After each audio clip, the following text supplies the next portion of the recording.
அனைவருக்கும் வணக்கம். இன்னைக்கு நம்ம இந்த வீடியோவில் என்ன பார்க்க போகிறோம் அப்படின்னு பார்த்தீங்கன்னா, பௌர்ணமிக்கு முன்னாடி வரக்கூடிய வெள்ளிக்கிழமை அன்று கொண்டாடப்படும் விரதமாக தான் இந்த வரலட்சுமி விரதம் இருக்குது. சுமங்கலி பெண்கள் மாங்கல்ய பலம் நிலைக்கவும், குடும்பத்தில் சுபிச்சம் பெருகவும், கன்னி பெண்கள் மனதிற்கு பிடித்த நல்ல வரன் அமைய வேண்டி விரதம் இருந்து மகாலட்சுமியை முறையாக வீட்டிற்கு அழைத்து வழிபடும் நோன்பு தான் வரலட்சுமி விரதமாக சொல்லப்படுது.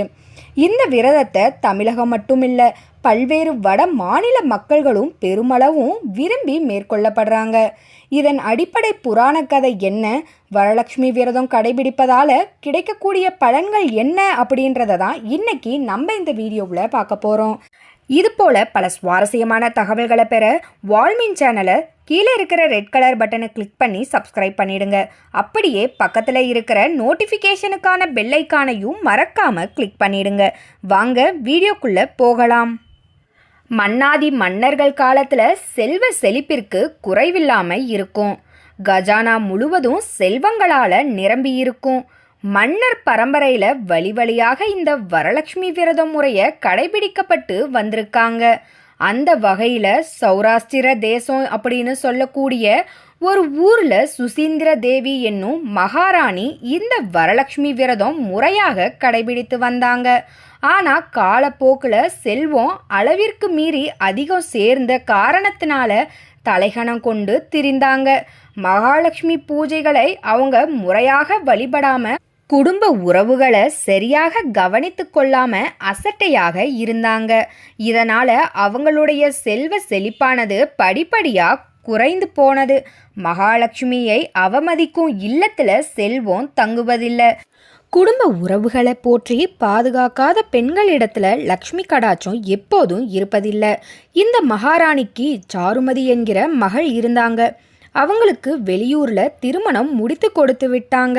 சிறு வயதில் இருந்தே வரலட்சுமி விரதத்தில் கலந்து கொண்ட சாருமதி ரொம்பவே பக்தி சிரத்தையோடு தொடர்ந்து அதை கடைபிடிக்க வேண்டும் அப்படின்னு நினைத்தாங்க.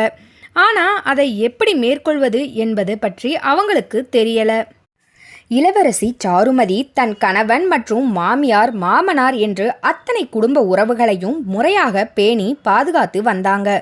அவங்களுக்குடைய பணிவிடைகளை மனம் கோணாம இன்ப முகத்தோடு தன் கடமை என்று எண்ணி செய்து வந்தாங்க. இதனால மகாலட்சுமி மனம் மகிழ்ந்து அவங்களுடைய கனவுல தோன்றி வரலட்சுமி விரதத்தை எப்படி மேற்கொள்ள வேண்டும் என்பதையும் அதன் வழிமுறைகளையும் தெரிவித்தாங்க. இந்த விரதத்தை பற்றிய முறையை மற்றவர்களுக்கு கூறினாலும், இந்த கதையை கூறினாலும் விரதம் இருந்த முழு பலன் கிடைக்கும் என்று கூறி மறைந்தாங்க. இதனால மனம் மகிழ்ந்த இளவரசி சாருமதி மகாலட்சுமி கனவில் தோன்றி கூறிய வழிமுறைகளை கடைபிடித்து ஒவ்வொரு வருடமும் மகாலட்சுமியின் திருவுருவச் சிலையை வைத்து முறையாக வரலட்சுமி விரதத்தை கடைபிடித்து வந்தாங்க. இதனால அவங்களுடைய நாடும் நாட்டு மக்களும் செழிப்புற்று இருந்தாங்க. கலசம் வைத்து மகாலட்சுமியின் முகத்திற்கு அலங்காரம் செய்து முறையா மகாலட்சுமியை அழைத்து மந்திர உச்சாடனம் செய்து பக்தி சிரத்தையோடு பெண்கள் இந்த விரத முறையை கடைபிடித்து வந்தாங்க. அப்படின்னா குடும்பத்தில் அமைதி அப்படின்றது எப்பயுமே நீடித்து நிலைத்து நிற்கும் அப்படின்னு சொல்லப்படுது. எந்த விதமான சண்டை சச்சரவுகளும் இன்றி குடும்பத்தில் செல்வ செழிப்பு மேலோங்கும். கன்னி பெண்கள் தொடர்ந்து இந்த வழிபாட்டை கலந்து கொண்டா, நோன்பு நூலை கட்டி கொண்டா மனதிற்கு பிடித்த நல்ல வரன் அமையும் அப்படின்னு சொல்லப்படுது. மாங்கல்ய பலம் நீடித்து கணவனுடைய ஆயுள் அதிகரிக்க பெண்களால் கடைபிடிக்கக்கூடிய இந்த விரதமானது பார்த்தீங்கன்னா ஆகஸ்ட் 8ஆம் தேதி வெள்ளிக்கிழமை அன்னைக்கு இந்த வரலட்சுமி விரதம் வருது. சாதாரணமாக அம்மனின் படத்தை வைத்து வழிபாடு செய்பவர்களாக இருக்கும் பட்சத்தில் வெள்ளிக்கிழமை அன்னைக்கு காலையில் முதல்ல மஞ்சளில் பிள்ளையாரை பிடித்து வைத்து அவரை வழிபாடு செய்து கொள்ளணும். அடுத்ததா உங்களுடைய குலதெய்வத்தை நினைத்து வழிபாடு செய்துவிட்டு மகாலட்சுமியினுடைய படத்தை ஒரு மனையில் வைத்து மகாலட்சுமிக்கு முன்பாக வெற்றிலைப்பாக்கு, வாழைப்பழம், தாலி சரடு, சிறிது குங்குமம், சிறிது மஞ்சள் தூளும் இவற்றையும் வைத்து கொள்ளணும். உங்களால் இயன்ற அளவு மலர்களை வாங்கி அலங்காரம் செய்து கொள்ளுங்க. அர்ச்சனைக்காக உதிரி மலர்களை வாங்கி கொள்வதாக இருந்தாலும் வாங்கி கொள்ளலாம். அப்படி இல்லாத பட்சத்தில் சிறிது பச்சரிசியில் மஞ்சள் நெய் இதை கலந்து அர்ச்சதையாக தயார் செய்து வைத்து கொள்ளணும். அதை வைத்து மகாலட்சுமி தாயாரை அர்ச்சனை செய்யலாம்.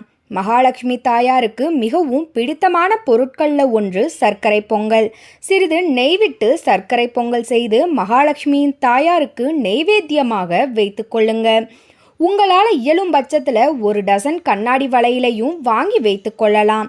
விரலி மஞ்சள் இல்லைனா குண்டு மஞ்சள் இவற்று எது கிடைக்கிறதோ அதையும் வாங்கி வைத்து கொள்ளலாம். அருகில் இருக்கக்கூடிய சுமங்கலி பெண்களையும் 3 பேரை இல்லைனா 5 பேரை இல்லைனா 7 என்ற ஒற்றைப்படை எண்ணிக்கையில் வீட்டிற்கு அழைத்து உங்களுக்கு தெரிந்த மகாலட்சுமி தாயாரின் போற்றிகளை கூறி அந்த அச்சிதிகளை பயன்படுத்தி மகாலட்சுமி தாயாருக்கு அர்ச்சனை செய்யலாம். அடுத்ததான் நீங்க வைத்திருக்கும் தாலி சரடு விரலு மஞ்சள் கண்ணாடி வளையல்ல 4 என்கின்ற விதத்தில் ஒவ்வொரு சுமங்கலி பெண்களுக்கும் கொடுக்கலாம். உங்களால் இயலும் பட்சத்தில் வெற்றிலைப்பாக்கு வாழைப்பழம் இவற்றையும் வைத்து கொடுக்கலாம். மிகவும் எளிமையான இந்த முறையில் நம் வழிபாடு செய்தாலும் மகாலட்சுமியின் தாயாரின் அருள் நமக்கு பரிபூரணமாக கிடைக்கும். இப்படி வழிபாடு செய்பவர்கள் கண்டிப்பான முறையில் அடுத்த வருடம் இதைவிட சிறப்பாக வழிபாடு செய்வார்கள் என்பதில் எந்தவித ஐயமும் இருக்காது. மிகவும் எளிமையான முறையில் வரலட்சுமி விரதத்தை மேற்கொள்வதை பற்றி தான் இன்னைக்கு நம்ம இந்த வீடியோவில் பார்த்தோம். முழு மனதுடன் இந்த பூஜையை செய்து மகாலட்சுமியுடைய அருளை நம்ம பெறலாம். இது போல பல சுவாரஸ்யமான தகவல்களை பெற வால்மீன் சேனலை சப்ஸ்கிரைப் பண்ணிடுங்க. இந்த வீடியோ உங்களுக்கு பயனுள்ளதாக இருந்தால் இந்த வீடியோவை லைக் பண்ணுங்க, ஷேர் பண்ணுங்க, கமெண்ட் பண்ணுங்க. நன்றி நண்பர்களே.